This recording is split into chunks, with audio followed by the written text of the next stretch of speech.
And my statement when I did that interview was this, that it's not yet time. The last word has not been spoken on these elections. So do not threaten people and further alienate even those who were on your side from the beginning. That's the message.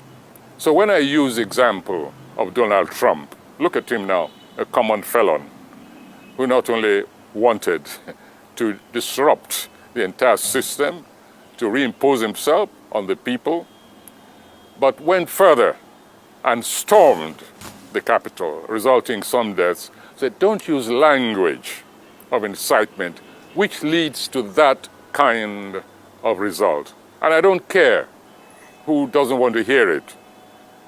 I speak the truth. People they can listen, they may not listen, but there are precedents all over the world from which we can learn.